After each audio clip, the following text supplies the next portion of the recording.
Seseorang datang kepada Hasan Basri rahimahullah lalu berkata, saya memiliki seorang ayah.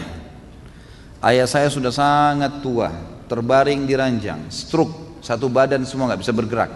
Sampai akhirnya, buang air besar, buang air kecil di atas ranjangnya. Dan saya menampung dengan kedua telapak tangan saya kencingnya, buang air besarnya. Kemudian saya mencuci tangan saya tanpa merasa jijik sedikit pun. Saya sudah melakukan itu selama 10 tahun. Pertanyaannya, apakah saya sudah membalas jasa ayah saya? Maka jawaban Hasan rahimahullah, belum sama sekali. Sama sekali belum. Lalu kata orang itu, saya bersihkan kotoran ayah saya, tidak merasa jijik setiap hari selama 10 tahun. Lalu anda bilang saya belum membalas kebaikan ayah saya?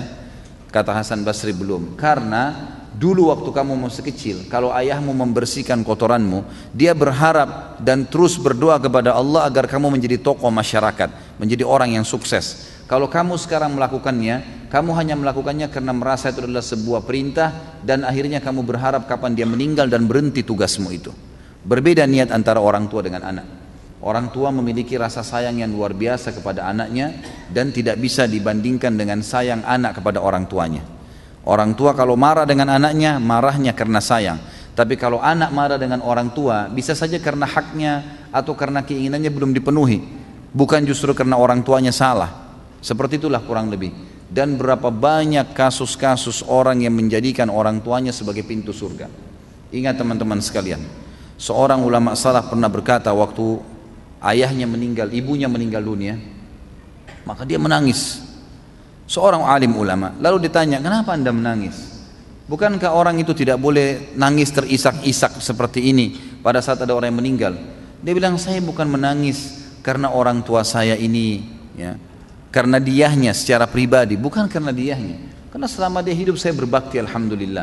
Tapi saya menangis karena dengan matinya ibu saya berarti setengah pintu surga sudah tertutup buat saya.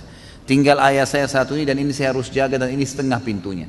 Dan betapa ruginya orang yang sudah meninggal kedua orang tuanya sementara mereka tidak berbakti padanya.